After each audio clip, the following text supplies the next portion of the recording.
ဝကြီးကိုမြက်ကြီးစားသူများနဲ့အောက်ခြေလူတန်းစားများ ကစ်တန်ဟာတမီးကြီးလက်ဒေတာကဘာဒီအားကစားကိုတော့အသက်နဲ့မျှယူသွခုံမင်ခဲ့ပါတယ်။သူ့ရဲ့ရည်မှန်းချက်ကအိန္ဒိယနိုင်ငံကိုစားပြုပြီးအာရှအားကစားပွဲအထိဝင်ရောက်ရှင်ပြိုင်ဖို့ပါပဲ။ဒါပေမဲ့အိမ်မက်တွေဟာအမြဲတမ်းဖျောက်ပြူးမနေပါဘူး။1990ပြည့်နှစ်လွန်ရဲ့ဇက်နစ်ဇက်မြင့်ခွဲခြားမှုတွေပြင်းထန်တဲ့အကြမ်းဖက်မှုတွေနဲ့မိသားစုရဲ့ကန့်ကွက်မှုတွေကြားမှာကစ်တန်ရဲ့ရည်မှန်းချက်တွေဟာဖိနှိပ်ခံဦးကျိုးခံခဲ့ရပါတယ်။လူအတိုင်းဝိုင်းကပိတ်ပင်ထားတဲ့အိမ်မက်တစ်ခုကိုအကောင်အထည်ဖော်ဖို့ကစ်တန်ဟာဘလောက်တောင်ရုန်းကန်ခဲ့ရမလဲဆိုတာကိုကျွန်တော်နဲ့အတူတူကြည့်ရှုလိုက်ကြရအောင်ပါခင်ဗျာဒါဆိုရင်အရင်ဆုံးအခုလိုမျိုးစိတ်ဝင်စားဖို့ကောင်းတဲ့ဇလံကောင်းကောင်းလေးတွေကိုရွေးချယ်တင်ဆက်ပေးသွားမယ်ကျွန်တော်တို့ရဲ့ Mythical Mood Recap Channel လေးကို Like and Subscribe လေးလုပ်ပြီးတော့ကြဖို့လည်းမမေ့ပါနဲ့ဦးနော်ဇက်ဝင်ကအစမှာတော့ဂျပန်နိုင်ငံမှာကျင်းပနေတဲ့တမီးကျေးလက်ဒေသကဘဒီအားကစားဖိုင်နယ်ပြိုင်ပွဲအတွက်အိန္ဒိယကဗိုလ်လူပွဲကိုတက်သွားပြီးပါကစ္စတန်နဲ့ရှင်ပြိုင်ရတော့မှာဖြစ်ပါတယ်ဂျပန်စံတော်ချိန်အတိုင်းပြိုင်ပွဲကျင်းပသွားမှာဖြစ်ပြီးပြိုင်ပွဲမှာအနိုင်ရဖို့အတွက်အိန္ဒိယနိုင်ငံသားတွေကလည်းတိတ်ကိုစိတ်ဝင်စားနေကြတာဖြစ်တယ်။ပြိုင်ပွဲအတွက်အားလုံးကလည်းရင်ခုန်စိတ်လှုပ်ရှားနေကြသလိုဗိုလ်လူပွဲမှာလည်းရှင်ပြိုင်ရမယ်။ရာတီနန်ကလည်းအတော်လေးကိုရင်ခုန်စိတ်လှုပ်ရှားနေပါတော့တယ်။အဲ့ဒါနဲ့ရာတီနန်ကလည်းကစ်တန်ကတော်လဲတော်သလိုကစားကွက်ပုံပေါ်တာလဲလှပြီးစိတ်ချတဲ့လူတစ်ယောက်ဖြစ်တာကြောင့်ယုံကြည်ဖို့ပြောနေခဲ့တယ်။အဲ့ဒါနဲ့ဆရာဖြစ်သူကလည်းစီစဉ်ထားတဲ့အတိုင်းအမှားမခံပဲအနိုင်ရကြတာမို့ကစ်တန်ကိုထဲလိုက်လို့အမှားဖြစ်သွားရင်တာဝန်ယူမှလားဆိုပြီးမေးနေပါတော့တယ်။ရာတီနန်လည်းတငယ်ချင်းဖြစ်သူကိုမကောင်းပြောသွားတဲ့အပြင်ဗိုလ်လူပွဲမှာလည်းပေးမကစားတာကြောင့်စိတ်တွေတိုးပြီးကြံနေခဲ့ပါတော့တယ်။အဲ့ဒါနဲ့ရာတီနန်ကလည်းကစ်တန်ကိုအကျိုးအကြောင်းရှင်းပြပြီးဆရာဖြစ်သူအရန်အနေနဲ့ပဲကစားဖို့ခေါ်လာတာဗိုလ်လူပွဲမှာကစားဖို့ခေါ်လာတာမဟုတ်ဘူးဆိုပြီးရှင်းပြခဲ့တယ်။ပြီးတော့ဆရာဖြစ်သူကဗဇက်ဖျားကနေပါကစ္စတန်ဆိုပြီးမချဘူးလို့ပြောခဲ့တယ်။အဲ့ဒါနဲ့ကစ်တန်ကလည်းဒါဆိုငါတို့တွေကပါကစ္စတန်ကိုမရှင်းနိုင်လို့လားဒါမှမဟုတ်အတုံးမကျလို့လားဆိုပြီးပြောခဲ့တယ်။ရာတီနန်လည်းတငယ်ချင်းဖြစ်သူကိုတနာသွားပြီးဆရာဖြစ်သူကရံမဖြစ်စေခြင်းလို့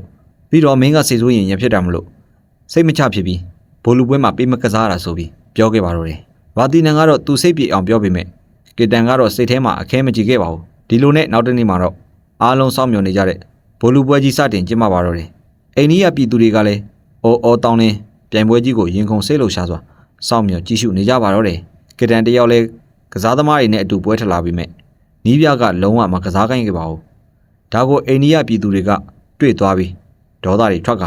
ပေါက်ကွဲကြပါတော့တယ်။ဒီလောက်ကစားတာတော်တဲ့ကစ်တန်ကိုဂျပန်ကိုခေါ်သွားပြီးတပွဲမှမကစားခိုင်းတာကြောင့်ကစ်တန်ဂျပန်သွားတာအလကားပဲလို့ပြောခဲ့တယ်။ကစ်တန်တယောက်လည်းသူများတွေကစားတာကိုပဲထိုင်ကြည့်နေရပြီးပွဲကြီးပြိသက်အဖြစ်သာကျင်းနေရပါတော့တယ်။ဖြစ်ချင်တော့မျက်စိရှိမှအိန္ဒိယပြိုင်ပွဲဝင်နေတယောက်ပြီးတယောက်လဲကျရှုံးနေတာကြောင့်ကစ်တန်တယောက်မကြည့်ရတော့ပဲမျက်စိမိတ်ထားတဲ့အထိဖြစ်ခဲ့ပါတော့တယ်။အဲ့ဒါနဲ့ကစ်တန်တယောက်လည်းမျက်စိမိတ်တွေးနေတော့ကျောင်းသားဘဝတွေကိုသွားအမှတ်ရနေပါတော့တယ်။ကစ်တန်ကျောင်းသားဘဝတုန်းကစူတောင်းပွဲနေ့မှာသူများတွေစူတောင်းဝတ်ပြုနေကြတဲ့အချိန်ကစ်တန်တယောက်ပိုက်စာလို့ထမင်းတွေခိုးစားနေခဲ့တယ်။အဲ့အချိန်ဆရာဖြစ်သူလမ်းလျှောက်လာတဲ့ခြေတံကြားတာကြောင့်ကစ်တန်တယောက်ခုံအောင်ဝတ်ပုံးနေပါတော့တယ်။ဒီလိုနဲ့ဆရာဖြစ်သူရောက်လာပြီးထမင်းတွေခိုးစားနေတဲ့ကစ်တန်ကိုရိုက်ပါတော့တယ်။ရိုက်နှက်ပြီးစူတောင်းပွဲနေ့မှာအခုလိုမျိုးလုပ်တာကြောင့်ချက်ချင်းပြန်ပြီးမိဘသွားခေါ်ဆိုပြီးပြောခဲ့တယ်။ကစ်တန်လည်းကြောင်းတစ်ပတ်သာပတ်ပြေးနေပြီးအမေဖြစ်သူကိုလုံးဝသွားမခေါ်ခဲ့ပါဘူး။ပြေးနေရင်ငငယ်တုန်းကမွေးကိုအနီးကတွေ့ခဲ့တာတွေပြီးတော့အမေဖြစ်သူနေမကောင်းလို့အသေးအတန်ဖြစ်နေတာကိုတွေးနေပါတော့တယ်။ပတ်ပြေးတာကြာနေတဲ့ကစ်တန်ကိုခဏနေတော့ဆရာဖြစ်သူကရက်ခိုင်းလိုက်ပြီးကစ်တန်ကိုစူပါတော့တယ်။ကစ်တန်မေးပါလို့အမေဖြစ်သူကိုသွားမခေါ်ပဲကွင်းကို12ပတ်လောက်ပတ်ပြေးနေတာလဲဆိုပြီးမေးပါတော့တယ်။အဲ့ဒါနဲ့ကစ်တန်ကလည်းမုံမောနဲ့ကဘာဒီကစားသမားဖြစ်ချင်တယ်။ကျွန်တော်ကဘာဒီကစားသမားကောင်းတစ်ယောက်ဖြစ်ချင်တာမလို့နေတိုင်းအပြည့်လေ့ကျင့်နေတာဆိုပြီးပြောခဲ့ပါတော့တယ်။အဲ့ဒါနဲ့ဆရာဖြစ်သူလဲနောက်တစ်နေ့ကျောင်းမှာကစ်တန်ကိုကဘာဒီစပြီးကစားခိုင်းခဲ့တယ်။ကစ်တန်ကလည်းမထင်မှတ်ထားလောက်အောင်တစ်ဖက်အသင်းကိုခဏလေးအနိုင်ယူပြီးကစားနိုင်တာကြောင့်ဆရာဖြစ်သူအံ့ဩနေခဲ့တယ်။ဆရာတပည့်နှစ်ယောက်အတူပြန်လာကြရင်ကဘာဒီကိုဘယ်အချိန်တွေကစကစားနေတာလဲဆိုပြီးမေးခဲ့ပါတယ်။အဲ့ဒါနဲ့ကစ်တန်ကလည်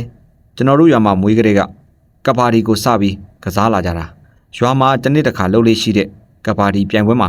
ကစားခွင့်ရဖို့ကအားလုံးအတွက်အိမ်မက်ဖြစ်တယ်လို့ပြောခဲ့တယ်။အဲ့ဒါနဲ့ကစ်တန်ကလည်းရွာမှာကဘာဒီနာမည်ကြီးကစားသမားတစ်ယောက်ရှိတယ်။သူကစားတာကြည့်ပြီးကျွန်တော်ကကြီးပြင်းဆွဲလန်းလာခဲ့တာလို့ပြောတယ်။ပြီးတော့အဖေနဲ့သူနဲ့အမြဲတမ်းရန်ဖြစ်နေတာကြောင့်စိတ်တူပြီးကျွန်တော်တို့ကိုဝင်မကစားခိုင်းခဲ့ဘူးလို့ပြောခဲ့တယ်။အဲ့ဒါနဲ့ဆရာဖြစ်သူကလည်း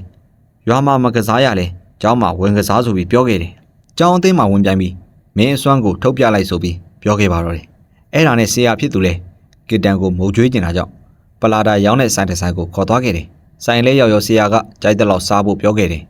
မြတ်စားမှကပါတီကိုတေးချကစားနိုင်မှာလို့ပြောပြီးဆရာဖြစ်သူကအပြင်မှာဝယ်စရာရှိတာကြောင့်ထွက်လာခဲ့ပါတော့တယ်ဒီလိုနဲ့ကီတန်တယောက်ပလာတာတွေကိုအာပါတရစားနေတော့လူရန်ကတစုဝင်လာပြီးပြဿနာရှာပါတော့တယ်ကီတန်လည်းလက်နက်တွေကင်ပြီးဝင်လာတာကြောင့်ကြောက်လန့်ပြီးထွက်ပြေးပါတော့တယ်လူရန်ကားတွေကပလာတာစားနေတဲ့လူတွေကိုမပြောမဆိုနဲ့ရဲရဲဆက်ဆက်တက်လိုက်ပါတော့တယ်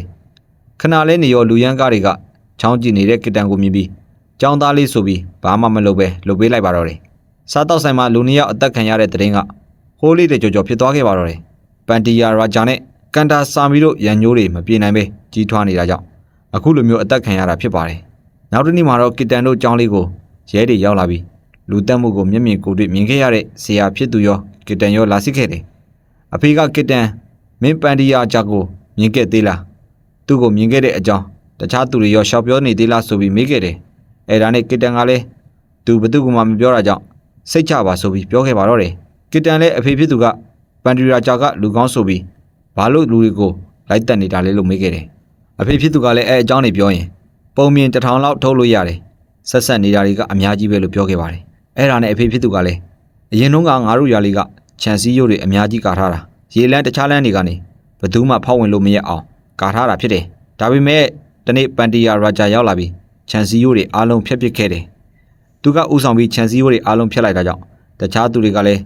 းပန်တီယာအားကိုနဲ့အားလုံးဖျက်ဆီးပစ်ကြတော့တယ်အဲ့အတွက်လည်းရွာသားတွေကပန်တီယာကဥဆောင်ပြီးမြို့တက်ကတရားမျှတမှုအတွက်တောင်းဆိုခဲ့ပါတယ်အဲ့အချိန်ကစပြီးပန်တီယာကိုလူမုံများလာပြီးရန်ပွဲတွေလည်းများလာခဲ့တာဖြစ်တယ်တနေ့ရွာထဲမှာမြေယာခွဲတန်းချမှုနဲ့ပတ်သက်ပြီးပြဿနာဖြစ်ခဲ့တယ်ရွာလူကြီးကတော့သူ့လှုပ်ထုံလုံးနေတိုင်းအားလုံးကိုတေချာရှင်းပြပြီးခွဲတန်းချနေခဲ့တယ်အဲ့အချိန်ပန်တီယာကရွာလူကြီးခွဲတန်းချပေးတာမမျှတာကြောင့်ဝင်ပြောပါတော့တယ်ရွာတကြီးကလည်းဒီဘွဲမှာပန်တီယာကိုမဖိတ်ထားတာကြောင့်ဝင်မပါဖို့ပြောခဲ့တယ်ပန်တီယာမမွေးခင်ကလေးကဒီစီးမြင့်တွေကိုခြာထားတာမို့ပန်တီယာဝင်မပါပဲထွက်သွားဖို့ပြောခဲ့တယ်အဲ့ဒါနဲ့ပန်တီယာကလည်းခမရတို့ကလေးနေတာအမျက်ကြီးစားတဲ့သူတွေစင်းရဲသားတွေကိုခေါင်းပုံဖြတ်နေတယ်လို့ပြောပြီးဆိုင်ကယ်မောင်းကထွက်သွားပါတော့တယ်အဲ့လိုနဲ့ပန်တီယာတို့နောက်ကိုလူနှစ်ယောက်လိုက်လာပြီးပြဿနာရှာပါတော့တယ်မင်းကဘာကောင်းလဲဘာကောင်းမို့ငါတို့နယ်ထဲကိုဝင်ရှုပ်တာလဲကိုနဲ့မဆိုင်ရင်ဝင်မပါနဲ့ဆိုပြီးပြောခဲ့ပါတယ်အဲ့ဒါနဲ့ပန်တီယာကလည်းမတော်ဘူးဆိုရင်ဘာလို့မလဲဆိုပြီးမေးတော့တစ်ဖက်ကတနက်ထုတ်ပြီးညှစ်လိုက်ရင်မင်းချက်ချင်းငရဲရောက်သွားမယ်ဆိုပြီးပြောခဲ့တယ်ပန်တီယာတို့လည်းပြဿနာမဖြစ်ချင်တာကြောင့်ထွက်လာမလို့လုံနေတော့တစ်ဖက်ကအတုံးမကျတဲ့ကောင်တွေအလေးနဲ့တော်တွေတည်သွားမယ်ဆိုပြီးပြောနေတော့ပန်တီယာတယောက်ဒေါက်တာချောင်းကောက်ကင်ပြီးခေါင်းကိုခပ်ပြီးရိုက်လိုက်ပါတော့တယ်ရိုက်ချက်ပြင်းလာကြောင့်ချက်ချင်းလဲကျသွားပြီးဆက်ငင်ဖြစ်ကတခါတည်းအသက်ထွက်သွားပါတော့တယ်ပန်တီယာရိုက်လိုက်လို့တည်သွားတဲ့လူကကန်တာဆာမီဖြစ်နေခဲ့တယ်တစ်ဖက်ကလည်းရွှေမျိုးနယ်စုခေါင်းဆောင်ဖြစ်တဲ့ကန်တာဆာမီတည်သွားတာကြောင့်ပန်တီယာတို့တစ်မျိုးလုံးတက်ပြစ်မယ်ဆိုပြီးဒါချင်းကျင်းနေပါတော့တယ်နောက်တစ်ချိန်တက်လာမဲ့ခေါင်းဆောင်တစ်ယောက်ဖြစ်တဲ့အပြင်အားလုံးကလည်းလေးစားအားကြရတဲ့လူဖြစ်တာကြောင့်ကန်တာဆာမီတည်သွားတာကိုယူကျုံးမရဖြစ်နေပါတော့တယ်ဒီလိုနဲ့ကန်တာဆာမီတို့လူအုပ်တွေပန်တီယာတို့ရွာထဲဝင်ပြီးတွေးသမျှလူတိုင်းကိုရိုက်နှက်တိုက်ခိုက်တာကြောင့်ရွာတွေကလူတော်တော်များများလဲကန်တာဆာမီတို့လက်ချက်ကြောင့်တေကုန်ကြပါတော့တယ်အဲ့အချိန်ကစပြီးပန်တီယာနဲ့ကန်တာဆာမီတို့ရန်ညိုးတွေကပုံမကြီးမားလာတာဖြစ်တယ်ကန်တာဆာမီကလည်းအင်အားကြီးပုဂ္ဂိုလ်တစ်ယောက်ဖြစ်တာကြောင့်ရဲတွေကလည်းမလွန်ဆန်နိုင်ခဲ့ပါဘူးအဲ့အချိန်ကစပြီးနေတိုင်းစစ်မြေပြင်ဖြစ်လာတဲ့ကန်တာဆာမီနဲ့ပန်တီယာတို့ကလည်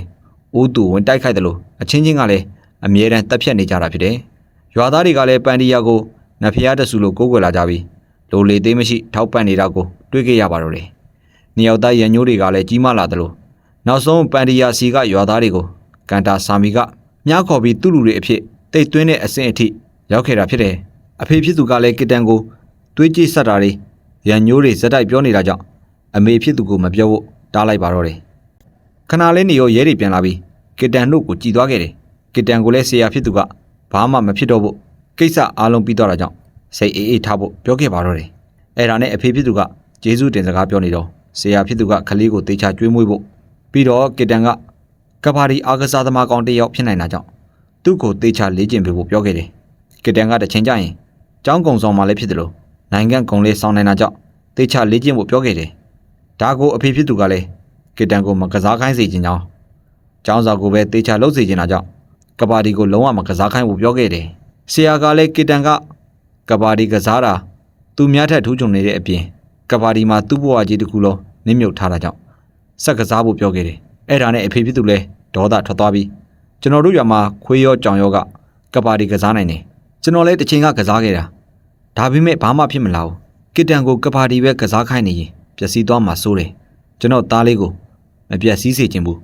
ခေါင်းဆောင်ကောင်တစ်ယောက်ပဲဖြစ်စေချင်တယ်ကဘာဒီကစားနေရင်ကနေအကြမ်းဖက်သမားအဖြစ်မခံနိုင်ဘူးလို့ပြောခဲ့တယ်တနေ့အဖေဖြစ်သူနဲ့အတူ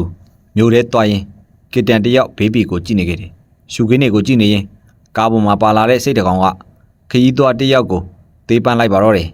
ခရီးသွားလဲစိတ်ကအခုလိုမျိုးလှုပ်လိုက်တာကြောင့်ပိုင်ရှင်ကိုစိတ်ဆိုးသွားပြီးပြဿနာရှာပါတော့တယ်သူလဲစိတ်တွေဆိုးပြီးဟိုကန်ဒီကန်လှုပ်နေတော့ကစ်တန်အဖေစီရောက်သွားခဲ့တယ်အဖေဖြစ်သူကလည်းတစ်ဖက်ကိုရိုင်းရိုင်းပြက်ပြက်မဆက်ဆံဖို့လူကြီးတွေကိုလေးစားဖို့ပြောခဲ့တယ်တစ်ဖက်ကလည်းမလေးစားနိုင်တယ်လို့ရိုးရိုးကျိုးကျိုးလည်းမလုပ်နိုင်ဘူးဆိုပြီးရန်စကားပြောပါတော့တယ်အဲ့ဒါနဲ့ကစ်တန်လည်းအဖေဖြစ်သူကိုရိုင်းရိုင်းပြက်ပြက်ဆက်ဆံနေတာကြောင့်ဝင်ရိုက်လိုက်ပါတော့တယ်ခဏလေးနေရောတစ်ဖက်ရန်သူကလဲကျသွားတာကြောင့်စိတ်တူပြီးဓာတ်ကိုဆွဲထုတ်ကကစ်တန်တို့စိတ်လေးကိုထိုးတက်လိုက်ပါတော့တယ်စိတ်လေးကိုတခါတည်းအသက်ထွက်သွားအောင်ရရဆက်ဆက်ထိုးတက်လိုက်တာကြောင့်ကစ်တန်တို့လည်းရင်ကွဲသွားပါတော့တယ်အဲ့ဒါနဲ့ကစ်တန်လည်းစိတ်ကိုတက်လိုက်တဲ့လူနောက်ကိုလိုက်ပြီးအသက်ကုန်ထိုးပါတော့တယ်အာတန်လုံးနဲ့ကစ်တန်ကရန်သူနှစ်ယောက်ကိုနည်းနည်းလေးမှမတွန့်ဆုတ်ပဲအေးအေးဆေးဆေးချနိုင်ခဲ့ပါတယ်ကစ်တန်တို့ထိုးတက်ကြနေရင်အဖေဖြစ်သူကဆင်းလာပြီးတားဖြစ်သူကိုရိုက်နှက်ကတားလိုက်ပါတော့တယ်တားဖြစ်သူကလည်းအဖေဖြစ်သူတားတော့မှရန်ပွဲကိုရပ်လိုက်ပါတော့တယ်တစ်ဖက်ကလည်းကစ်တန်ကိုကောင်းကောင်းတတိထားဆိုပြီးဓာကျိန်ကျိန်ကချင်းချောက်သွားပါတော့တယ်အားလုံးလည်းပြီးသွားရောကစ်တန်တို့မိသားစုတွေတည်သွားတဲ့စိတ်လေးကိုကြည့်ပြီးစိတ်တိခိုက်ဝမ်းနေခဲ့ပါတော့တယ်အဖေဖြစ်သူကလည်းသွားပြီးအရာအားလုံးပျက်စီးသွားပြီးစိတ်ချမ်းသာနေတဲ့မိသားစုဘဝလေးကိုမင်းက9မိနစ်အတွင်းဖျက်ဆီးလိုက်တာပဲဆိုပြီးစူနေပါတော့တယ်အမဖြစ်သူကလည်းအတကုံငိုကျွနေတာကြောင့်မင်းကြောင့်အားလုံးပျက်စီးကုန်ပြီဒီနေ့ကစပြီးကဘာဒီမကစားတော့ဘူးဆိုပြီးဂတိပေးလို့ပြောခဲ့တယ်အဖေဖြစ်သူကအဂတိမပေးရင်ဒီနေရာကနေတဖွာမှမခွာရဘူးလို့ပြောပြီးအတင်းဂတိတောင်းခံနေပါတော့တယ်ကဘာဒီကစားရင်အခုလိုမျိုးအဖြစ်ဆိုးကိုကြုံနိုင်တာကြိုသိလို့မကစားခိုင်းခဲ့တာလို့ပြောခဲ့တယ်အဖေဖြစ်သူကလည်းစိတ်တွေဆိုးအမဖြစ်သူကလည်းငိုယိုနေတာကြောင့်ကစ်တန်တယောက်လည်းမခံစားနိုင်တော့ပဲအဖေဖြစ်သူတောင်းလိုက်တဲ့ဂတိကိုပေးလိုက်ပါတော့တယ်အဲ့ဒါနဲ့ကစ်တန်တယောက်လည်းငယ်ဘဝအကြောင်းကိုပြန်ပြီးအတွေးလွန်နေရင်ဘိုလ်လူပွဲကိုပြန်ပြီးသတိထားမိပါတော့တယ်သူပြန်ပြီးသတိဝင်လာတဲ့အချိန်မှာအိန္ဒိယပါကစ္စတန်နှစ်သိန်းလောက်ကအမှတ်တူပြီးတရေဖြစ်နေတာတည်ထားမိလိုက်တယ်ဒီလိုနဲ့ရာတီနန်တယောက်လဲဝင်ကစားရောတစ်ဖက်ကဆွဲဖမ်းလိုက်တာကြောင့်စီးပေါ်ကျသွားခဲ့တယ်ဒါကိုပါကစ္စတန်ဘက်ကိုအမှတ်ပေးလိုက်တာကြောင့်ပြဿနာတွေဖြစ်ကြပါတော့တယ်စီးတီရာကိုတစ်ဖက်ကအမှတ်ပေးလိုက်တာကြောင့်ပွဲကြည့်သူတွေကလည်းစိတ်တွေဆိုးပြီးပြပေါက်ကြပါတော့တယ်နောက်တော့မှပွဲကိုမထိန်နိုင်တာကြောင့်ဒိုင်လူကြီးတွေကပွဲကိုရက်လိုက်ပြီးနှစ်ဖက်လုံးကတရေအဖြစ်သတ်မှတ်ပေးလိုက်ကြပါတော့တယ်အဲ့ဒါနဲ့နီးပြလဲစိတ်တွေဆိုးပြီးရာတီနန်တို့ကိုစူပါတော့တယ်ပါကစ္စတန်အသင်းကိုသာရှုံးရင်ဘယ်လောက်ရှက်ဖို့ကောင်းလဲရွှေတစိမ့်စု10စုရနေရင်တော့အသိခါကိုမလဲနိုင်ဘူးဆိုပြီးပြောနေခဲ့ပါတော့တယ်အဲ့ဒါနဲ့ရာတီနန်ကလည်းကျွန်တော်တို့မရှုံးပါဘူးတစ်ဖက်ကတက်တက်ကြီးညက်တာဆိုပြီးပြောခဲ့တယ်စကားတွေများနေကြတာကြောင့်ကစ်တန်လည်းမပြောမဆိုနဲ့ထွက်လာတော့နီးပြကစူနေခဲ့တယ်စကားပြောတာကိုအဖက်မလုပ်ပဲထွက်ချင်တယ်လို့ထွက်သားတာတရိုင်းနေဆိုပြီးပြောနေခဲ့ပါတော့တယ်တနေ့ကစ်တန်တယောက်ဆရာဖြစ်သူနဲ့အတူထွက်လာရင်ကဘာဒီပြန်ကစားခြင်းနဲ့အကြောင်းပြောနေခဲ့တယ်ဒါပေမဲ့လည်းအဖေဖြစ်သူကိုဂတိပေးထားတာကြောင့်ကြောက်တယ်လို့လည်းပြောခဲ့တယ်ခဏလေးနေရောနောက်ကနေဆိုင်ကယ်တစ်စီးတက်လာပြီးကစ်တန်တို့ကိုပိတ်လိုက်ပါတော့တယ်ဆရာဖြစ်သူကလည်းဘာလို့ပိတ်ရတာလဲဆိုပြီးမေးတော့နောက်ကကောင်ကဘတ်စကားပေါ်မှာရိုက်သွားတာမကျေနပ်ဘူးအသေးတက်မယ်ဆိုပြီးပြောခဲ့တယ်တပည့်ဖြစ်သူကိုတတ်ဖို့လုံနေတဲ့လူကိုဆရာဖြစ်သူကကာပြီးရိုက်နေတာကြောင့်လူမိုက်လဲဆရာဖြစ်သူကိုရိုက်နေပြီးရေထဲပြစ်ချလိုက်ပါတော့တယ်ခဏနေကစ်တန်ကိုပြေးလို့တာကြောင့်ကစ်တန်တယောက်လဲကျသွားပြီးကျမ်းပြင်းနဲ့ခေါင်းထီသွားပါတော့တယ်ချက်ချင်းထလာပြီးကြောက်စရာကောင်းတဲ့အကြည့်တွေနဲ့ကြည့်ကလူမိုက်တယောက်ပြီးတယောက်ပြန်မထနိုင်အောင်တိုက်ခိုက်လိုက်ပါတော့တယ်နောက်ဆုံးရွှွန့်တွေလူတိုက်ခိုက်ပြီးလူမိုက်တွေအားလုံးကိုကစ်တန်တယောက်နိုင်ယူနိုင်လိုက်ပါတော့တယ်အဲ့ဒါနဲ့ကစ်တန်အဖေကသူလည်းငငယ်တုန်းကကဘာဒီကိုယူယူမူမူဆွဲလန်းခဲ့တာဖြစ်ကြောင်းသူတို့ခေတုန်းကရစ်တန်ဆိုတဲ့ကဘာဒီကစားသမားတယောက်ရှိတယ်သူကကဘာဒီကစားတာတိတ်တော်တာကြောင့်သူ့ပွဲတွေဆိုမလွတ်မတမ်းကြီးခဲ့တာဖြစ်တယ်ဒါပေမဲ့ဒီနေ့မှာတော့ရစ်တန်အလောင်းကိုမြေတစ်ခုမှရဲရဲဆက်ဆက်တက်ပြီးမျောထားတာကိုတွေးလိုက်ရတယ်အဲ့ဒါကိုမြင်ပြီးကဘာဒီကစားပွဲတွေနားလည်းမသွားတော့သလိုကြီးလည်းမကြီးဖြစ်တော့ဘူးအရင်တုန်းကတော့တားဖြစ်သူကကဘာဒီကစားသမားကောင်းတစ်ယောက်ဖြစ်ချင်ခဲ့ပေမဲ့ကစားတဲ့လူတိုင်းတေးပန်းမလာတာကြောင့်ကစ်တန်ကိုမကစားစေချင်တာဆိုပြီးပြောခဲ့ပါတော့တယ်အဲ့ဒါနဲ့ဆရာဖြစ်သူကကစ်တန်အဖေကိုအစိုးရင်လိုနေတာဖြစ်ကြောင်းကျွန်တော်လည်းကဘာဒီကစားခဲ့တာပဲဘာမှမထိခိုက်ပဲအခုအားကစားဆရာဖြစ်နေတာ အတိတ်တွေကိုအတိတ်မှာထားခဲ့ပြီးကလေးအတွက်ကစားခွင့်ပေးလိုက်ပါလို့ပြောခဲ့တယ်အဖေဖြစ်သူကတော့သားလေးကိုစိတ်ပူပြီးဘလို့မှမကစားဖို့တားပြီးမဲ့ကစ်တန်ကဒီနေ့တရက်တော့ကစားခွင့်ပေးပါဆိုပြီးပြောခဲ့တယ်ဒီနေ့တရက်ပဲရွာအတွက်ကစားမှာပါနောက်နေ့တွေလုံးဝမကစားတော့ပါဘူးလို့ကစ်တန်ကဂတိပေးခဲ့ပါတော့တယ်အဲ့ဒါနဲ့ကစ်တန်တယောက်အကောင်းဆုံးဝင်ရောက်ရှင်ပြန်ကစားပါတော့တယ်တစ်ဖက်မှာလည်းကစ်တန်ကိုသဘောကျနေတဲ့ရူမီနီဆိုတဲ့ကောင်မလေးကလည်းလာအားပေးနေပါတော့တယ်ကစ်တန်ကလည်းမထင်မထားလောက်အောင်ပြိုင်ပွဲမှာတေချကစားနေတာကြောင့်အားလုံးအံ့ဩနေခဲ့ရပါတယ်ခဏလေးနေရောရူမီနီခဲအိုရောက်လာပြီးရူမီနီကိုပွဲတဲ့ကနေဆွဲထုတ်သွားပါတော့တယ်လမ်းရောက်တော့လေရူမီနီကကစ်တန်ကိုကြည့်ကျင်တယ်သဘောကျတယ်ပြောတာကြောင့်အကိုဖြစ်သူကရိုက်နှက်ပါတော့တယ်ဒါကိုကစ်တန်အမကမြင်သွားပြီးစိတ်မကောင်းဖြစ်နေပါတော့တယ်ကစ်တန်ကလည်းပြိုင်ပွဲမှာမထင်မထားပဲအစွမ်းပြနိုင်ပြီးအကောင်းဆုံးကစားနိုင်ခဲ့တာကြောင့်ပထမဆုကိုရသွားပါတော့တယ်ဒါကိုအမဖြစ်သူလဲဂုဏ်ယူနေတယ်လို့အဖေဖြစ်သူကလည်းမျက်ရည်တွေဝဲလောက်တဲ့အထိပျော်နေခဲ့ပါတော့တယ်ကစ်တန်လေးကစားပုံကိုသဘောကျသွားပြီးလူကြီးတွေကလည်းရွာကကဘာဒီအသင်းထဲထည့်ဖို့ဆွေးနွေးနေကြပါတော့တယ်အဲ့အချိန်ကစပြီးကစ်တန်တယောက်လဲအဖေဖြစ်သူစီကကဘာဒီကစားခွင့်ရသွားပြီးနေ့စဉ်ရက်ဆက်လေ့ကျင့်နေပါတော့တယ်အဖေဖြစ်သူကလည်းတားဖြစ်သူကကဘာဒီကစားနည်းကိုဆွဲလန်းတာတည်သွားတာကြောင့်အရင်လိုတယူတန်တားမြစ်မနေတော့ပဲပန်ပိုးပေးဖို့ဆုံးဖြတ်လိုက်ပါတော့တယ်တနေ့ကဘာဒီကစားပွဲကိုပန်ဒီယာတို့လာကြည့်ရင်လမ်းမှာရုတ်တရက်လူတစုဝင်လာပြီးပန်ဒီယာတို့ကားကိုရုတ်တရက်ဘုံဝင်ပစ်ခဲ့ပါတယ်ပန်ဒီယာတို့လည်းတစ်ဖက်ကပြစ်လာတဲ့ဘုံတွေကိုအကောင်းဆုံးရှောင်ပေမဲ့လဲဘာမှမမြင်ရတော့တာကြောင့်တရားအောက်ကိုပြုတ်ကျသွားပါတော့တယ်တရားအောက်ကိုပြုတ်ကျသွားတော့ပန်ဒီယာတို့ကိုအားလုံးတည်သွားပြီဆိုပြီးစိတ်မကောင်းဖြစ်နေကြပါတော့တယ်ခဏလဲနေရောကားလေးကနေပန်ဒီယာထွက်လာပြီ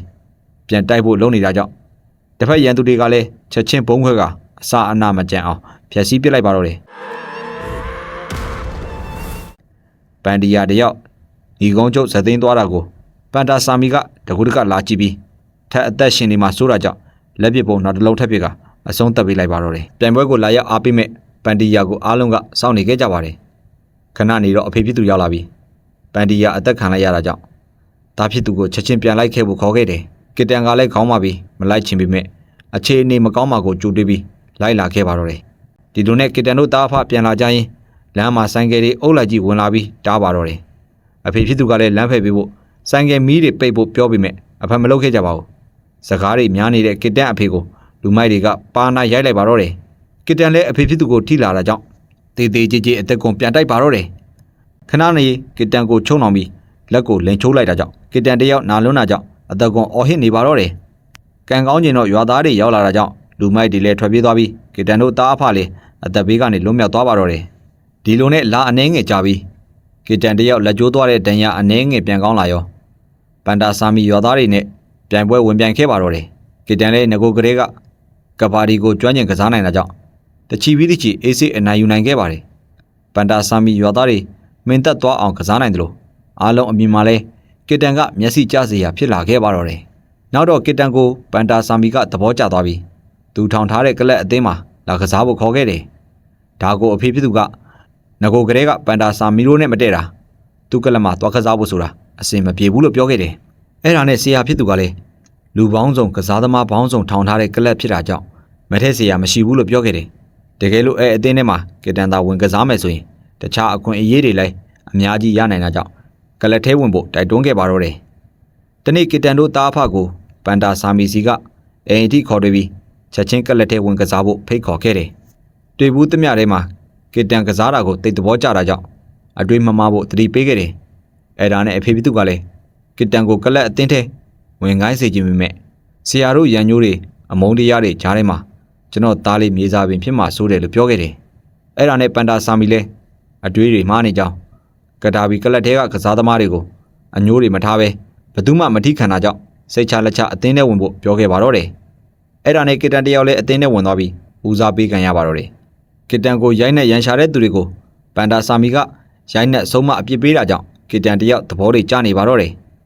တစ်ဖက်မှာလည်းပန်ဒီယာတယောက်ကမတည်သေးပဲသတိပြန်ရလာပါတော့တယ်ပန်ဒီယာလည်းသတိရလာတာနဲ့ပန်တာဆာမီကိုလက်စားချေဖို့ကြိုးစားပါတော့တယ်တနေ့ကစ်တန်တို့တွေထမင်းစားနေတော့ပန်တာဆာမီထသွားပြီးကစ်တန်လေးကိုဆက်စားနေဖို့ပြောခဲ့တယ်ခဏလေးနေရောပန်ဒီယာတို့ရောက်လာပြီး